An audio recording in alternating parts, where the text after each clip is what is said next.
Hello there. Welcome to Blitz Transmissions. I'm Tommy, and this is episode number 22 of the Blitzcast. Before we get into the content of this episode, make sure to check out all the links in the description below. If you are an ARC Trooper in my Patreon, you probably saw this podcast early. If you'd like access to early content as well as monthly giveaways and more, check out that link in the description below. If you would like access to just the early action figure reviews, if you're more into the collecting side of things, then join my Rancor Battalion channel membership. That is in the description below, along with all of the links to my social media. That's links to my Discord, my Instagram, my Blitz Bounties Instagram page where I post like collection updates, new pickups, things like that. Also things along the lines of my X page and my Gmail, all kinds of other stuff if you guys would like to reach out. That's all my links in the description below there.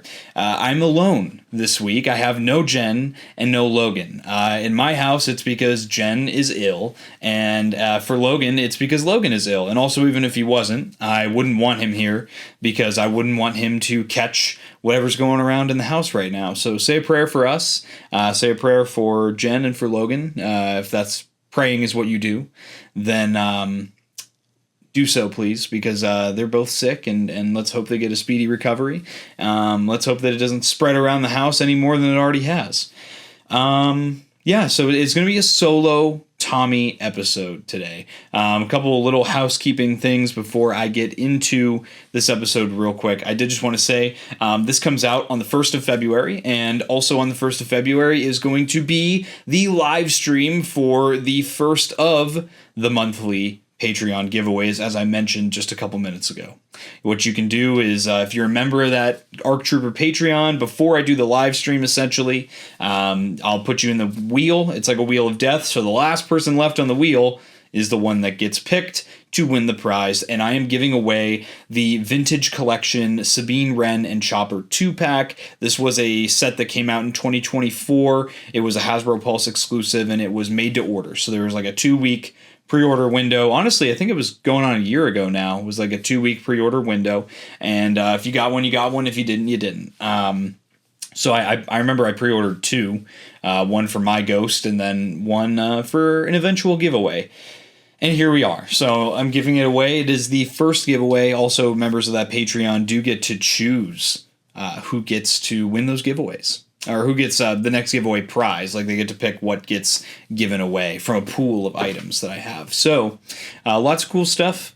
Also, make sure to check out my interview with Michael Havens, the one and only creator of ICCCon, the Imperial Commissary Collectors Convention. This year in 2025, it'll be the 7th ICCCon. Very exciting stuff. Tons of friends are going. Jen and I are going. It's going to be a blast. And I got to have him on the show. It was great. It was great to get to have him on for like almost 2 hours. We yapped about ICCCon. We talked about Michael with his history of collecting and, so our opinions on some Star Wars media. That's always a fun topic of conversation. And Michael was cool enough to give me an exclusive guest reveal for ICCCon 2025, and that was Rena Owen, voice of Taun We. Dad, Taun We's here, from Attack of the Clones, or in The Bad Batch, where she also voiced her, and this wasn't a line that was said in the show, but you could say, Dad, Taun We's dead, about her in that show. Very, very excited for that. Obviously, it's the one that got revealed on my channel, so I was going to get the autograph anyway, but I am going to be tracking down, hopefully, at Toy-Hio here coming up in a week with Hybrid Toy Reviews. He and I are going to be going to Toy-Hio Toy Show.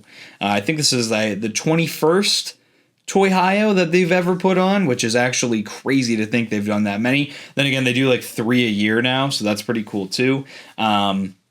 Yeah, it's going to be fun. I'm going to try and track down that Taun We, and then I already have plans to get autographs from the voice actors for Watto and Sebulba, who are both also showing up at ICCCon this year. I'm going to get those autographs, but I'm going to use the Phantom Menace collection pieces that my father passed down to me from his collection. So the single-carded Watto is going to be getting an autograph, and the Sebulba's Pod Racer set is going to be getting an autograph as well. Yeah, I mean, that's pretty much it for housekeeping now that I'm thinking about it. I feel like it's been a while since I've done an uncut podcast where it's just me sitting and talking, and I've been running around like an absolute mad lad these last 24 to 48 hours here, because it was kind of a mix of a bunch of stuff. So I'm working third shift right now, so I'm working overnights. So on the nights that I don't work, I'm staying up all night so I can maintain a consistent sleep schedule. However, we were let known within 24 hours of it occurring that there were going to be building inspections, and that the city's building inspector was going to be coming in to check all the units. We live in a townhouse in a row of townhouses. So, obviously at that point, it's like we're scrambling to, get ready and make sure that the house is spick and span, because it's not necessary, because all they're really checking for is to see that your electricity and your water works, and, to make sure that you're not living in deplorable conditions. But I feel like there's just this part of me that needs it to be cleanly and orderly. And Jen is the same way. Like, if we know there's people coming over, we try to get as much stuff clean as humanly possible. And, that's why I'm not really a fan of unexpected guests, because it doesn't give me a chance to clean.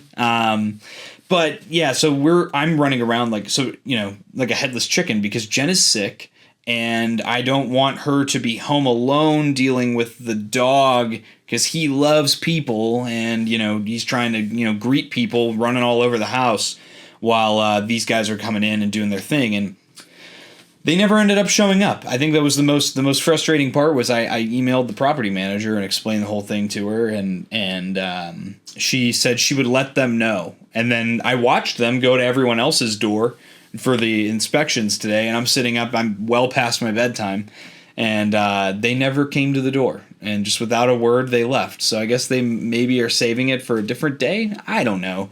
It would have been nice to know, though, because it kind of threw off my whole schedule. I've been doing, lots of stuff around the house, too, like, I'm trying to do we had to make food for the dog for the next 10 days, because we do like a fresh diet for him. So, I had to go get that stuff. I had to pick up some groceries, things that usually Jen and I would do together as a team. It was kind of left to me, and I'm always up for a challenge. I try to be a helper and things like that. But then there is the part of me that is an overachiever, and so I wear myself down because I did too much. Which I guess kind of fits into the topic I wanted to talk about this week on the podcast, is, Star Wars and its effect on the psyche of Star Wars fans. Why is Star Wars so popular, and why does it captivate our minds and our hearts so much? Because, when I get stressed like that, this is something I even said on my interview with Michael Havens. We were talking about this. If I'm like, getting ready for work, I'm like, man, I'm really not feeling work today. I'll come in here into this room. I'll sit in this chair, and I'll just kind of look around, take everything in for about 5, 10, 15, sometimes 20 minutes. And I'm in here. I don't have to be talking to anybody. I don't have to be doing anything. And I'll be looking around, and I'm like, I don't know. It brings me this sense of peace, and it brings me this sense of readiness to take on the day. Maybe part of it is just being, I can be alone with my thoughts and just kind of mellow out. I'm surrounded by something that I deeply enjoy and brings me nothing but enjoyment. And it's a great channel for me to just kind of let myself breathe a little bit, let myself, cool off a little bit. And then I can carpe that diem. I can seize the day. But yeah, that's kind of my lead into this broader topic. Michael Havens brought up a great point about this, specifically about the Star Wars collecting aspect. As collectors, it can seem super weird. I think we collect all these action figures, and we're so hyper fixated on the next action figures that are coming out, and the characters that we want as action figures, and we're very passionate about it. And I think that it's more than just a hobby or a hyper fixation. I think that it's because it's Star Wars that makes it so special. Star Wars is something that really captures you as a kid because it's this otherworldly place that's also strangely familiar. You have things like there's a bar, there's a house, there's a car, but it's Star Warsy. It's a land speeder, not a car. It's a cantina, not a bar. Did a little rhyme there. There's aliens there instead of people. It kind of takes you out of the rigmarole of your day-to-day life, and Star Wars specifically, being in a galaxy far, far away, you don't have to think about real world and real life, and I think that's kind of the common escape that a lot of us feel. It's interesting to see how it affects us all in the same way, because we all, I look at my group of friends, we all have vastly different jobs, we're all different ages. It's not like we probably wouldn't have been friends in like high school or something, most of us. But to see how we've all come together through this shared hobby and the passion for that hobby is it's really awesome. It's a very special thing. And it was cool to hear Michael Havens say that someone from the generation before, I guess I should say. I know I mention it all the time on this podcast and on this channel that, I'm somebody who grew up with the prequel trilogy and even more so the Clone Wars animated shows, both the 2003 and the 2008 Clone Wars shows.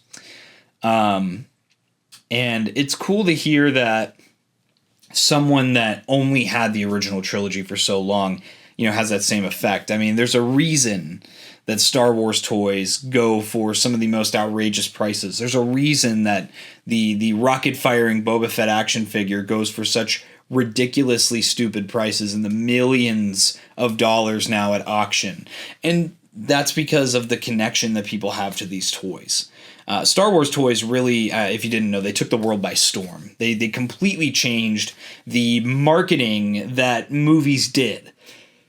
Star Wars having a toy line, I think, was pretty critical to the success of the movie beyond it being a blockbuster at the theaters, because we all know the toys didn't come out till 1978 when the movie came out in 77. But it's interesting to see how the toys really became an integral part of a lot of people's Star Wars experience because they were able to tell stories more than just the movie. And that's really where Star Wars becomes almost like a lifestyle, more than just a fandom to me, because there's so much that you can do with Star Wars that feels right, that doesn't feel right, at least to me, with other franchises. And again, back to my previous point, I think with the toys, that's something that really ingrained Star Wars as a franchise, honestly, is, it helped that the first three movies were so well received, and it helped that The Empire Strikes Back was such a great second installment of the trilogy, really elevated stuff that we built on in A New Hope. But when you left the theater as a kid, you got to go home and have toys to play with. And I think that was a very integral part. I know that was really a big key element to my obsession with Star Wars as a kid, was I'd watch the newest episode of the Clone Wars, but if I didn't record it on cable back in the day when you recorded stuff on cable, you would only be able to see it once, I guess is what I'm trying to say. It's not like now where they have a ton of streaming services. If you didn't watch it when it first came out and you didn't record it on cable, you just had to wait until a rerun came on, and who knows when that's going to happen, or you had to wait until the DVD set came out for the season of the Clone Wars, and I really went for any show. And so I think what's interesting is, looking back, it's not like streaming now where I can just watch The Mandalorian 17 times in a row, the newest episode of The Mandalorian. With Star Wars the Clone Wars, I would play with the toys that were from that show, and I would play with my Clone Trooper action figures and pit them against Cad Bane and a small attack force of battle droids, and I'd come up with all these different scenarios on how to what's the word I'm looking for, on how to play with these guys, different scenarios, and I would try and build on them, and every character had a motivation and a personality, and it was a lot of fun, and I think that really contributed to specifically the collecting aspect of Star Wars today, for me, and I know for a lot of people my age it was the same way, and you find yourself even buying stuff from when you were a kid. I've been buying some toys recently, and I'm sure that when I go to Toy Hio next week that I'll be doing it again. You know, there'll just be something I'm not particularly looking for it, but when I see it, you get that rush of nostalgia. You get that rush back to almost like in Ratatouille when what's his name? The critic. I hate it. I hate him. What's his name? That's gonna kill me that I don't remember it. Let's look it up. Let's look it up. But no, it's pretty. It's pretty funny how I imagine it, like when I would see an action figure at a toy show, it's like I get sucked back into my childhood, like when the critic ate the Ratatouille. Good Lord, I'm losing my mind. Let's see. Critic. Anton Ego. How did I not remember that? It's so on the nose. Yeah, Anton Ego. It's like that when you're a kid and you get sucked right back to the photographic memory. I have a very photographic memory, and that's something that always comes back to me is when I see an old toy. I always think back to when I was a kid, and I got to play with those toys or see them at Toys R Us when we were window shopping. You know, it was something that was really special. And I think that's a commonality that generations of Star Wars fans can share with one another. And really, I think it's also a reason why fans revere different eras of Star Wars a little more than another one. Like, so I know that I heard this point brought up by Justin from the Out of the Basement YouTube channel. And it's something that I do agree with because it was something that I was kind of like thinking about kind of passively, and then he vocalized it on a live stream. And I was like, he just put into words what I've been thinking about these last few weeks, which is, isn't it strange that there's kind of an age gap in the collecting community between dudes who are like, you know, late 20s and their 30s right now, who grew up more with the prequels and were starting to kind of age out of Star Wars and be in that, like, I'm too cool for this high school era, or, you know, more focused on other things in high school. But it was more for them, the prequel trilogy, than it was the Clone Wars show, because they were kind of aging out by the time the Clone Wars came out. Whereas for my generation, we grew up, the prequels were a thing as I was growing up. Like, they were already out.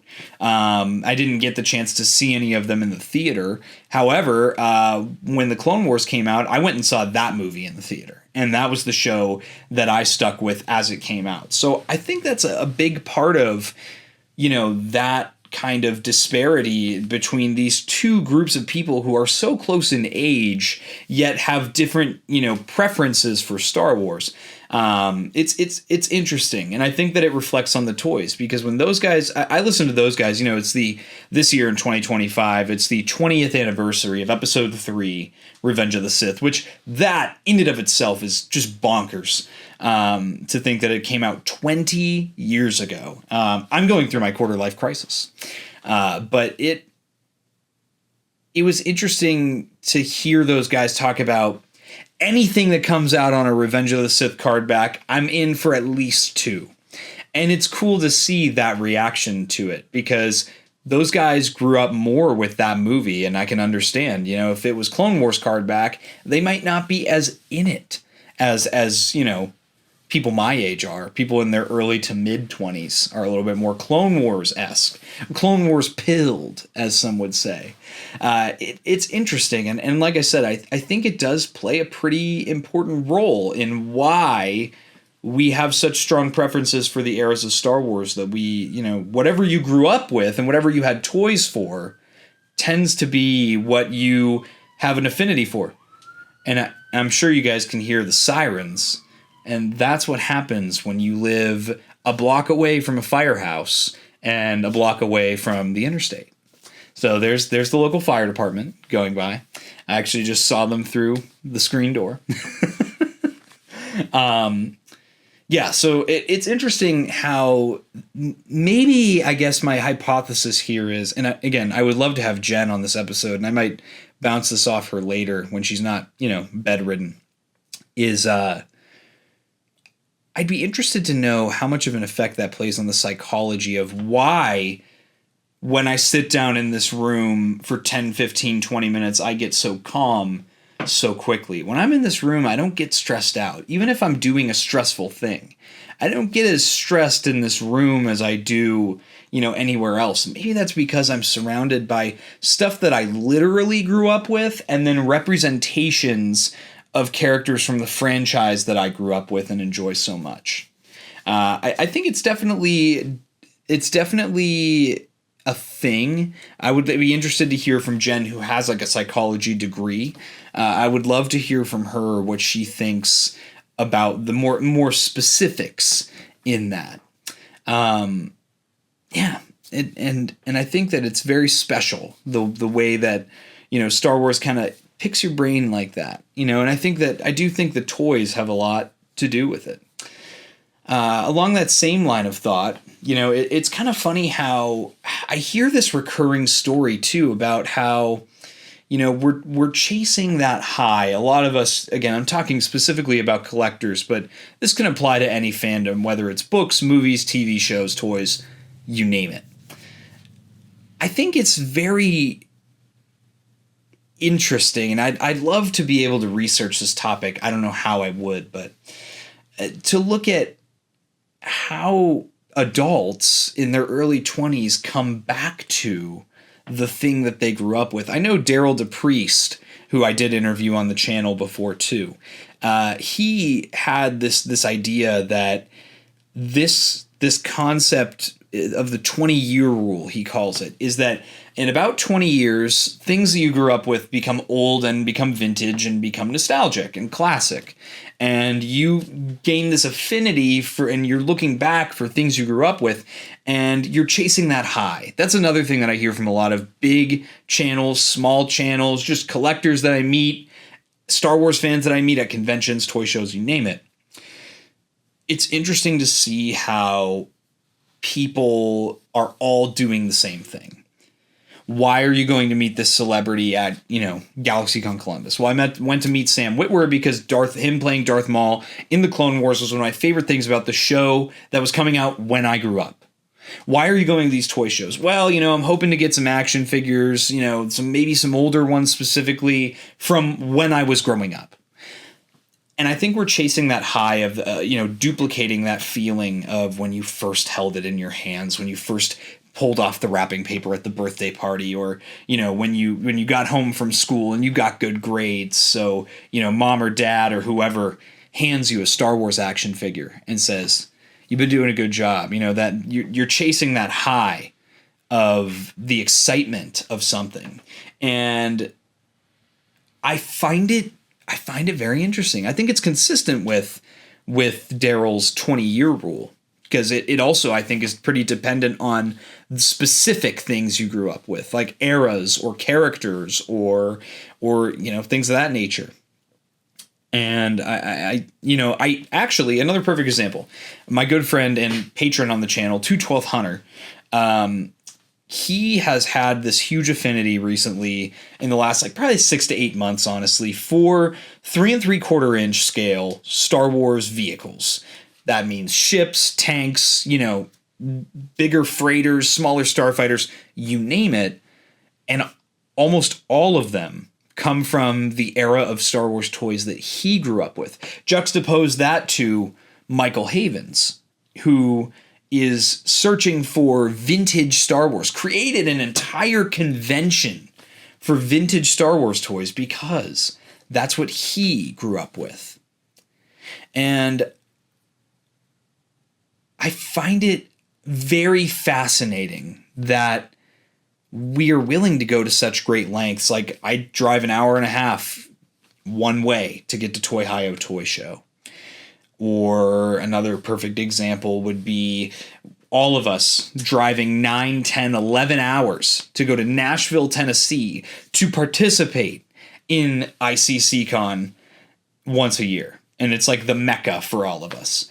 And I think that's why we've all become such good friends too. I think really this hobby and this franchise have developed the closest relationships with friends I've ever had in my entire life. I think it's because we all have that same, we get each other. We understand the feeling, you know. I can't, there's not too many people, like when I go to work, if you guys know what I do for a living, like no one gets it when I'm like, yeah, I reviewed a toy on my YouTube channel and it was really cool because it's a toy I grew up with. Nobody gets that. I think with this community, there's a sense of you get me and I get you. You know, we understand each other. And it goes to the point where we have each other's backs. And what's funny too is this hobby makes you do things for other people. Because not only at this point, once you have like that little circle of friends, now you're not only trying to chase that high for yourself, you're also trying to like help others chase that high. I know we all joke at ICCCon 2024.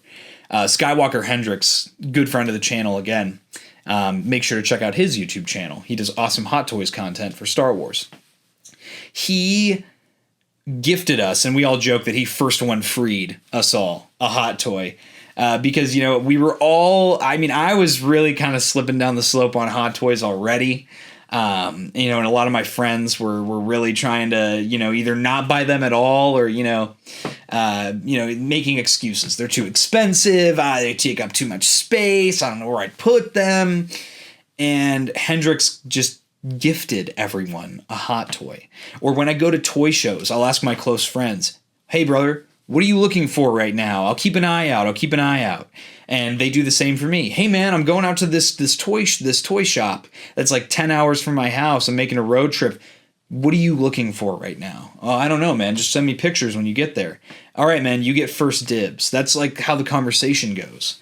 And I love that dynamic. It's something that I wouldn't go that far out of my way to, you know, at the grocery store for somebody or you know, to, oh, hey man, are you looking for this new shirt? I think that with Star Wars, there's this very unique, and it's a general collector thing. It's not even just Star Wars. I'm using Star Wars as an example, and I think Star Wars is one of the best examples of this. But it's very cool. I really have been enjoying the dynamic of my friendships with these people, and you know, we kind of keep each other level. You know, hey man, maybe don't buy that; it's a little too expensive, and because while you're chasing that high, you also have to be aware of things like buyer's remorse and your budget, and you know, things like that. So it's pretty interesting to see how people can come together and be so tight knit out of such a silly thing. At face value, it's very childish and very silly.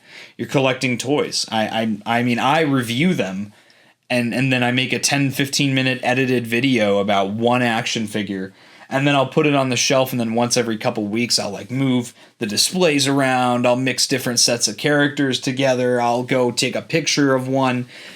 It's interesting, you know, how that works, and it looks very silly from the outside looking in, but there's definitely a lot of psychology going on here. I wouldn't say that it's necessarily like a coping mechanism. Like I think everyone misses their childhood to a certain degree, because I think we all have, you know, that affinity for, you know, not having to pay bills, not having to work 40 hours a week, just times when you could go ride around the neighborhood on your bike with your friends, go to each other's houses. You know, I remember when I was growing up, you know, in like middle school, it was, you know, that would have been between like 2011 and like 2014. 2015 would have been when I was in like middle school. And it's pretty funny because I remember so vividly. I had two friends, Andrew and Seth, and we all lived an exact 15-minute walk from each other. Andrew's house was in the middle of my house and Seth's house, and each house was an exact 15-minute walk from one to the other. So a lot of times we'd meet up at Andrew's house, and we'd play Call of Duty on the Xbox 360, and the new Mountain Dew flavor of Code Red just came out, and we'd go ride our bikes over to the nearest gas station and pick up some Mountain Dew Code Red, get the 2-liter, because this is the new cool thing. And I think that we long for the simplicity of childhood, and we do live in a world where you're doing a lot of stressful things and a lot of mundane, boring things. Well, as an adult, I have a car that I have to maintain, and then it could just randomly pop a tire or break down at any given moment, and that costs money. And then I have groceries, and that costs money, and I have to make sure I get more groceries every 7 to 14 days. And, then we have a dog. I love having a dog, and he costs money. You have to take him to the vet. You have to, take him out for walks in the rain and the snow and the hot and the cold. And, there's obviously responsibility and discipline and everything comes with that. But, needless to say, these are things you don't have to worry about as a child. And when you're a kid, you have more time to be imaginative and be creative. And I really think that is at its core what I chase when I sit down in this room and I look around. I see stuff that I grew up with. I see new stuff that I'm so happy that I got my hands on. And I look around and first of all, I'm so happy I'm able to share it with all of you. I'm very fortunate and blessed to be in the position that I am, where I can have all these things and afford all these things, and at such a young age. All of that came from hard work, and I could go on, on and on and on about, how hard work gets you what you want, and you have to sacrifice in the beginning in order to, work hard and get the things that you want. But that's not what this is about. This is not a motivational life podcast. This is a fun little Star Wars podcast. And I honestly, you know what? When I talk about content creation, I think that this YouTube channel kind of marries two of my favorite things and my biggest aspirations as a kid. When I was a kid, there was nothing more that I wanted than to, one, be in Star Wars or create Star Wars, and two, be a YouTuber. I was the generation of kids that grew up when the first big generation of YouTubers came out. Like, I'm talking like Markiplier, PewDiePie, lots of... There was one that I watched, a channel called the 8-Bit Theater. His name was the Asian Guy Gamer. And I would watch him and his son play Minecraft on the Xbox 360. And I would get on my Xbox and pretend, no matter what game I was playing, I'd pretend that I was doing a Let's Play of a video game. And I think that this YouTube channel has kind of brought together those two big aspirations from being a kid, because, my job, my career in real life is my calling. That's what I've always wanted to do. It's what I've always wanted to be. As I kick my camera here, it's what I've always wanted to do and what I've always wanted to be. But there's also, fun other things you want to do that, you're like, I don't know if that's as realistic or if I really want to do that. So it's great to see that I've been able to achieve both. I have a small YouTube channel with a little bit of a following. It's been growing. This channel's been growing ridiculously fast, and I'm extremely blessed for that. And again, that comes from sacrifice and hard work. I had to sacrifice things and work really hard to get this channel on its feet and to this point. And Star Wars being the thing I get to cover all the time. I get to be the guy that sits down and talks about the latest Star Wars rumors, the latest Star Wars news, and I get to be the guy who reviews the latest action figures. This is stuff that 5 to 10 years ago, even, as recent as that, I never would have seen myself. If I could meet myself and tell myself, hey, you're going to have a YouTube channel, and you're going to be making videos on Star Wars action figures and Star Wars news and lore.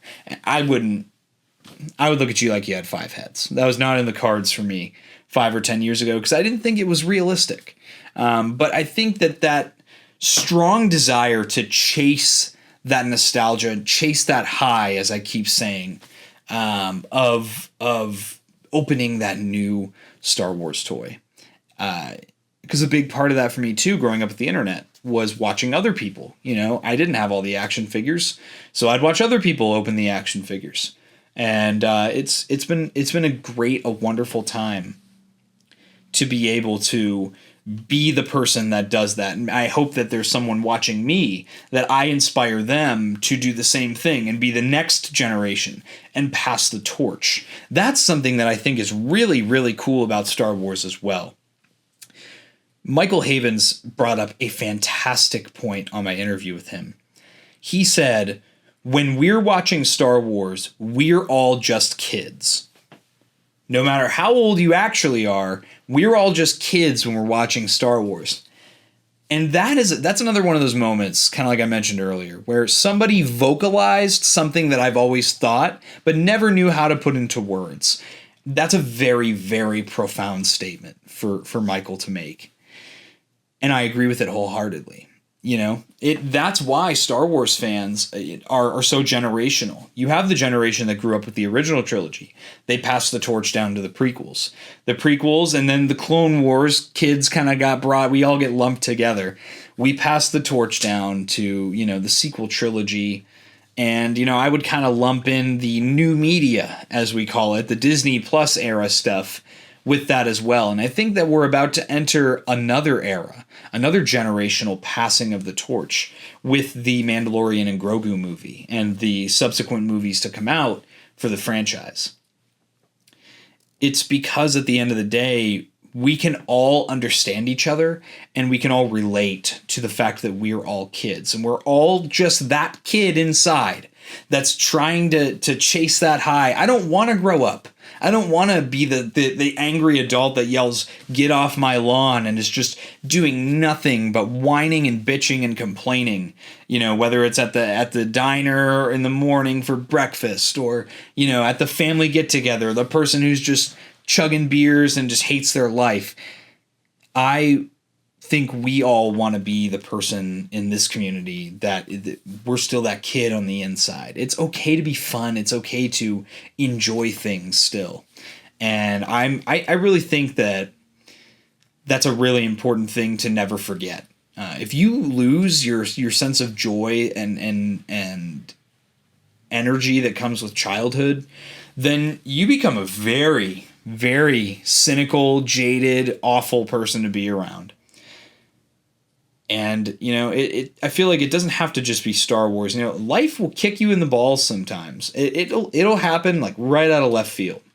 And it's very important to be mindful of that. And it's very important to, in being mindful of that, have a fallback. Have something that you can fall back on and enjoy. And for me, it's this room right here that I'm sitting in. When I get to sit down and I look around, I get to be the one that has that thing. I have that thing. I get to still keep my childhood with me to a degree. It's very special to me. And I know for a lot of my friends, it's very special to them too. Going to each other's houses and being able to see each other's displays, that's something that's very important to me. As my phone goes off here. Yeah. And I guess to close this off here, because again, this was more of a conceptual conversation. I didn't really have much evidence. It's just me kind of spitballing and kind of throwing thoughts out there. I'm really interested to hear what you guys have to say in the comments. Do you agree with what I'm saying, or do you think it's something completely different? Or for you personally, because it doesn't have to be the same thing for everybody. What's the reason that you collect? Why do you have this fixation on this thing? Is it just as simple as money burns a hole in your pocket and you have a severe spending problem, and this is a good way to enable that? Yeah, I don't know. This I guess to close it out is, I would say the overall lesson that I want to give here is to never let go of that youthfulness and never to let go of that excitement and joy in life, because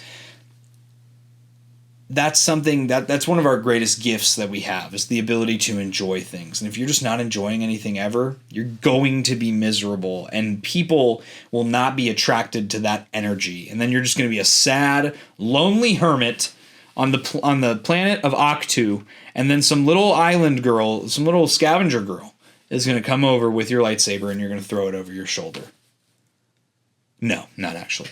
The only Luke Skywalker does that. It's what I'm trying to get at, in all seriousness, is it's very important to acknowledge your childhood and acknowledge the things that bring you joy. And a lot of times the things that bring you joy are the things that you grew up with. And keep on collecting. That's my thing. If collecting is your thing, keep that hobby going. We are the ones driving the bus. The collectors are the ones that are driving the profit and the community and, the sales. We are the ones driving it. Let's not lose it for the next generation. Let's pass the torch again, and let's not lose it here. I would really love to be able to see my kids in a few years here be able to go into the store and buy the latest Star Wars action figures. And I'll tell them which ones suck and which ones are good too. I'll tell them to get only the best ones. It's something that I really I never want to see go away, and especially in a time where we're living with nothing but screens and digital tech. People, most kids want to spend their money on cosmetics and Roblox and Fortnite than they do tangible items. And I hate to see it. I really do, if I'm being honest, because I had stuff like Skylanders when I was a kid, and that was like one of the best things you could have, because Skylanders were the physical toy that you could play with when you weren't allowed to or couldn't play the game, and then you could put it on the Portal of Power, and then you were playing the actual game. When you were in the video game, you could be that character. And I know it was kind of a novelty thing. It was definitely a fad that, I guess fizzled out in a few years, but maybe we need to revert to that. I feel like it would do well in today's market, with how much people love to collect. And in a few years, we'll be approaching the 20-year rule, as Daryl's 20-year rule states. We'll be approaching that for Skylanders here, coming up in 5 or 6 years, I guess, not a few. But yeah, it's interesting, to see how things change, and I hope that this idea of this community doesn't, though. This is something that's very important to me, and I never want to see fade away into nothingness. But I think that's all I've got here on this episode. If I keep going, it'll just be me talking in circles more than I already have. So I hope you guys enjoyed this episode. It was very conceptual episode, more psychological episode here, trying to be the professor over here. But yeah, I hope you guys enjoyed. Again, let me know what you guys think of this topic. Let me know what you thought of my thoughts here.